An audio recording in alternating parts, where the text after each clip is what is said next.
Solve किया। ठीक है, 4 बातें हमने जानी थी। मॉड जेड और जेड बार, मतलब जेड और जेड बार दोनों का मैग्नीट्यूड सेम होता है। जेड बार का बार जेड होता है। Z plus z bar 2 times real part of Z, Z minus z bar 2 times imaginary part of Z. अच्छा, अब ध्यान दो, 5वीं बात बड़ी इंपॉर्टेंट बात है। यदि जेड प्लस जेड बार 0 हो जाए, यदि जेड प्लस जेड बार 0 हो जाए, इसका मतलब क्या हुआ? रियल पार्ट ऑफ जेड 0 हो गया। रियल पार्ट ऑफ जेड 0 हो गया। अगर जेड का रियल पार्ट 0 हो गया, इसका मतलब क्या निकला? इसका मतलब निकला कि Z is purely imaginary. Purely what? Imaginary. Important बात, ठीक है, इंपॉर्टेंट बात। ये प्रॉपर्टी बहुत इंपॉर्टेंट है, बता रहे हैं हम। ठीक है, हाँ, तो कान खोल के ध्यान से हम कह रहे हैं, अगर z plus z bar equal to 0, मतलब z इज व्हाट? Purely imaginary.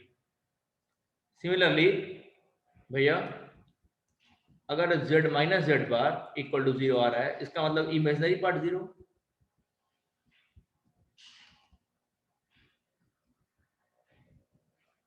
अब अगर z में इमेजिनरी पार्ट 0 हो जाएगा, तो खाली रियल पार्ट बचेगा। तो ऐसे केस में क्या होगा? z is purely real, purely real कहलाएगा। ठीक है, z जो है ऐसे केस में प्योरली रियल कहलाएगा। ठीक है बाबू, ध्यान देंगे इस बात। एक बड़ी इंपॉर्टेंट बात आने वाली है आगे, फिर से एड द प्रॉपर्टीज। 7वीं बात है बेटा, क्वेश्चन 7th प्रॉपर्टी कुछ ऐसी है। 7 हो गया ना? 1 2 3 4 7। मैं कह रहा हूँ ना, z1 प्लस या माइनस z2 है, इस पूरे पे बार अगर ले लें, तो यहाँ बार का मतलब डिस्ट्रीब्यूट जाता है। z1 बार प्लस माइनस z2 बार। ठीक है, बार डिस्ट्रीब्यूट जाता है, यहाँ पे कोई दिक्कत की बात नहीं। ठीक है भैया, यहाँ पे किसी दिक्कत बात नहीं है। तो सिमिलरली हम इसी को एक्सटेंड कर सकते हैं, जैसे z1 plus z2 plus z3 plus plus plus plus zn। इसका मतलब सारे कॉम्प्लेक्स नंबर को जोड़ दो, फिर उसका कंजुगेट लो, या हर कॉम्प्लेक्स नंबर का पहले कंजुगेट ले लो फिर जोड़ो, दोनों का मतलब सेम होता है। ठीक है बाबू, सेम केस माइनस के साथ भी होगा। मतलब प्लस की अगर माइनस होगा तो तुम माइनस भी कर सकते हो, कोई दिक्कत की बात नहीं है। ठीक है भैया, सब माइनस कर दोगे तो जहां जहां प्लस था वहां माइनस हो जाएगा। तो ये प्रॉपर्टी बड़ी इंपॉर्टेंट है, डायरेक्ट सवाल इसमें फंसते हैं। अभी हम लोग देखेंगे, इस पे बेस्ड क्वेश्चन आते हैं बड़े अच्छे अच्छे प्यारे प्यारे। तो इस प्रॉपर्टी को नजरअंदाज बिल्कुल नहीं करेंगे। अगली प्रॉपर्टी क्या है? 7 हो गया। हाँ, ये जो कॉन्जुगेट है, ये प्रोडक्ट में भी डिस्ट्रीब्यूट होता है। मतलब क्या है सर? मतलब है कि अगर z1 इंटू Z2 है, इसका बार करें, चाहे z1 बार इंटू Z2 बार करें, दोनों मतलब सेम है। तो दो कॉम्प्लेक्स नंबर को मल्टीप्लाई कर दो, फिर उनका कंजुगेट ले लो, या दो कॉम्प्लेक्स नंबर का पहले ही कंजुगेट ले लो फिर मल्टीप्लाई करो, बात सेम है। तो हम इसको भी एक्सटेंड कर देंगे अगर, तो z1 into Z2 into Z3 into into into into Zn whole का बार बराबर z1 bar into Z2 bar into Z3 bar into Zn bar. ठीक है बाबू, तो यहाँ पे बार जो है डिस्ट्रीब्यूट हो गया। अच्छा, ऐसा ही नहीं, z1 अपॉन Z2 है, तो इसके होल का बार का मतलब z1 बार और Z2 बार होता है। ठीक है, z1 बार और Z2 बार होता है, ये भी इंपॉर्टेंट है। अगर डिवीजन में है तो भी आप बार को डिस्ट्रीब्यूट कर सकते हो, z1 बार अपॉन Z2 बार कर सकते हो, कोई दिक्कत की बात नहीं। अच्छा सर, तो इसके साथ तो एक खेल और हो जाएगा। हम करें, हाँ सुनो, जैसे इस वाले प्रॉपर्टी को ध्यान दो,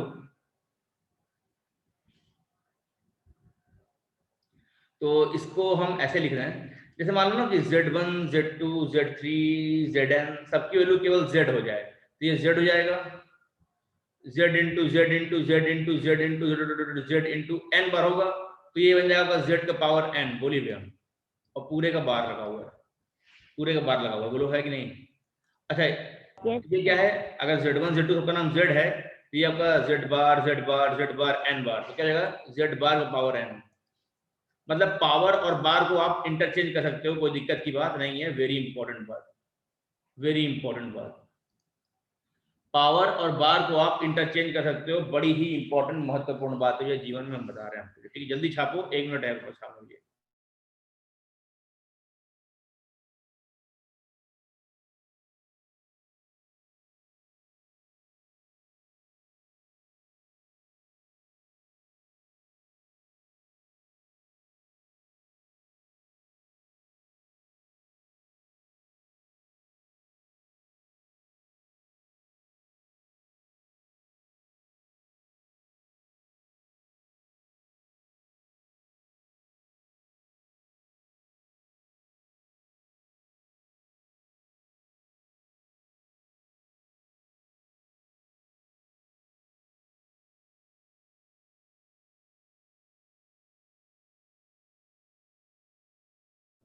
हो गया होगा भैया? तो कहने का मतलब ये कि हम लोग आगे बढ़ना चाहिए। ठीक है, चलिए बच्चों, तो देख भैया, ये तो एकदम आहा आहा वाला प्रॉपर्टी है। इस पे सवाल डायरेक्ट आता है, अभी दिखाऊंगा सवाल। ठीक है, इस पे सवाल डायरेक्ट आता है, अभी दिखाऊंगा सवाल आपको, बड़ी इंपॉर्टेंट सवाल है। इतनी बातें हम लोग जान लिए हैं, किसी प्रकार का डर तो नहीं। आगे बढ़ना चाहूंगा, प्रॉपर्टी लिखने की जगह अब नहीं बची है, लेकिन फिर भी यहीं एडजस्ट करूंगा। ये कौन सी बात हो गई आपकी? 9 के बाद ये 10वीं प्रॉपर्टी के बाद 11वीं यहाँ लिख दे रहा हूँ। ठीक है, सब ऊपर नीचे लिख दे रहा हूँ। 11वीं भी बड़ी इंपॉर्टेंट है। देखो, Z1 Z2 अगर है तो Z1 Z2 बार प्लस Z1 बार Z2, अगर ऐसा हो जाए तो इसको सॉल्व करने का मतलब होता है 2 times real part of Z1 Z2 बार। इसकी वैल्यू इसके बराबर होती है, या 2 times real part of Z1 bar Z2। ठीक है, Z1 क्या है? ये है Z1 आपका होगा कुछ A1 प्लस IB1। Z1 बार क्या होगा? प्लस की जगह माइनस हो जाएगा। तो हमने कह दिया पहले कि Z1 Z2 और Z का कॉम्प्लेक्स नंबर मान लो कोई। तो ये भी इंपॉर्टेंट प्रॉपर्टी है, इसके सवाल आते हैं कि Z1 Z2 बार प्लस Z1 बार Z2 बराबर 2 times real part of Z1 Z2 बार। चाहे चाहे इसको सॉल्व करो, चाहे इसको सॉल्व करो, 2 टाइम्स रियल पार्ट इन दोनों का सेम होता है, जो कि इसके बराबर होता है। तो 11वीं प्रॉपर्टी भी इंपॉर्टेंट प्रॉपर्टी में आती है। ठीक है, 11वीं प्रॉपर्टी भी इनकी प्रॉपर्टी में आती है। इतनी प्रॉपर्टी को जानते हुए सब लिख लिया आप लोगों ने? एक बार यस बोलो तो मैं फिर नेक्स्ट पेज पे आऊं और वहां पे फिर इस पे सवाल लगाऊंगा। लास्ट वाला लिख रहे हैं। यस सर, हाँ, लिख लो लिख लो लिख लो लिख लो भैया। लिख लिए सर। शिवांगी लिख रही है भैया।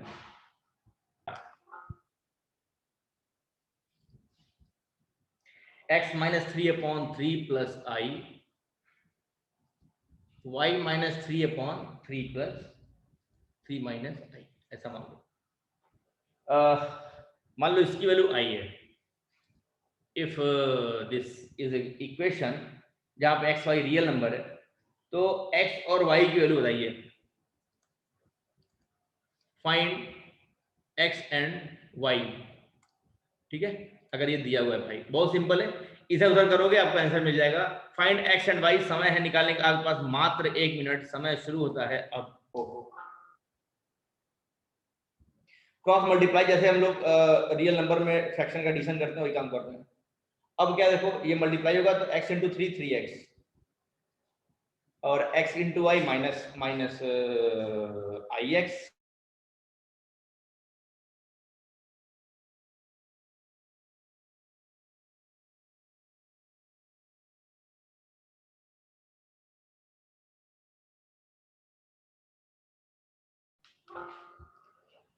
तो x into 3 3x, x into i minus i x, 3 3 या 9 माइनस 9, माइनस 3 और प्लस आई प्लस 3i, फिर प्लस 3y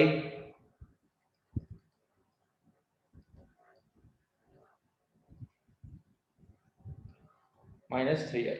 ठीक है, बहुत सुंदर लिखते हैं, माइनस 3i। ठीक है, और अपॉन में क्या है? a plus b a minus b, a square minus b square, बराबर में आई है, डरेंगे नहीं। अगर प्रेम से देखो तो 3i से माइनस 3i कटेगा, बस कुछ कर नहीं रहा है, ठीक है। 3x रियल पार्ट एक में कर लो, ये -9 है ना, -9 -9 -18, तो 3x और 3y, 3x 3y -9 -9 -18 और ix और iy, ठीक तो है। तो i कॉमन कर लेंगे बेटा तो y और -x आएगा, अपॉन में क्या आएगा, i स्क्वायर मतलब -1, तो 9 -1 9 + 1 10 हो जाएगा, बराबर i, 10 उधर भेज दो तो आपका ये हो जाएगा भैया, 3 कॉमन कर ले अगर तो x + y -6 i times y - x बराबर 10i। 10i को डाल दे क्या, 0 + i 0 + 10i, ऐसे ही ताकि कंपेयर कर पाए दो कॉम्प्लेक्स नंबर आपस में बराबर कब होते हैं, जब रियल पार्ट बराबर होते हैं। मतलब जब 3 टाइम्स x + y - 6 बराबर 0 होगा, एक बात। दूसरी बात क्या है, और जब इमेजिनरी पार्ट बराबर होंगे मतलब y - x बराबर 10 होगा। देखो यहाँ पे दो इक्वेशन, दो वेरिएबल, यहाँ से आपको y क्या मिलेगा, y मिलेगा x + 10, उठा के यहाँ रख देंगे हम लोग, तो आपका क्या आएगा, 3 तो चलाएगा उधर, 3 0 बन जाएगा, तो x तो है पहले से, y मतलब x + 10 -6 बराबर 0, x 2x और +4 बराबर 0। सही जा रहा है ना बेटा बच्चों, कहीं कैलकुलेशन मिस्टेक हो जाइएगा। x बराबर -2, x बराबर -2 उठा के यहाँ रख देंगे, तो y बराबर -2 + 10, y बराबर 8 आएगा, तो -2 8 विल बी आंसर, -2 और 8 सही आंसर है।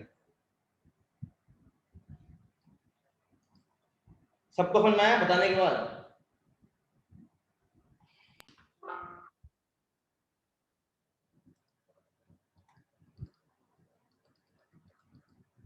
दोनों पे हम बार ले रहे हैं, तो हमें मालूम है बार और पावर इंटरचेंज होता है बेटा, कहीं लिखवाए थे हम प्रॉपर्टी में, इसको हम लिख सकते हैं ना, a + ib का बार का पावर 5 बाहर निकल गया पावर, बोलो प्रॉपर्टी पढ़े थे हम लोग। यस हाँ सर। सर। और ये बन जाएगा आपका p - iq, यहाँ तो कोई प्रॉब्लम किसी को नहीं होनी चाहिए। अच्छा, ये बन जाएगा आपका a - ib का पावर 5,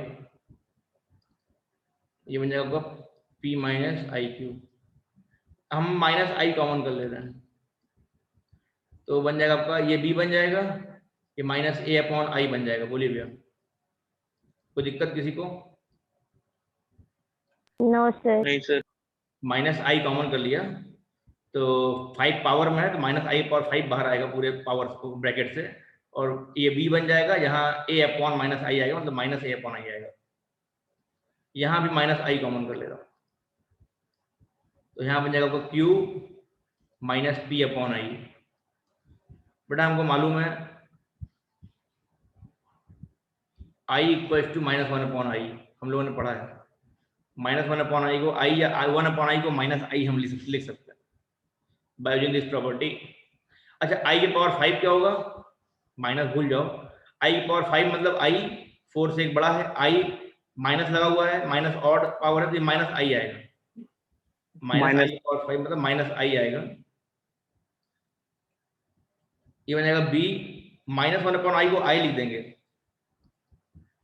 b + ai बन जाएगा, और ये -i पहले से है, ये q + ip बन जाएगा, -i से -i कट जाएगा, आपका आएगा b + ia का पावर 5 q + ip। यही प्रूव करना था भैया, बताने के बाद बोलो समझ में आया कि नहीं? Yes sir. आया। छापो छापो छापो, सीखने को मिला है, छापो, नया मार्केट में सीखने को मिला है ना, छापो, सीखने को मिला है, छापो।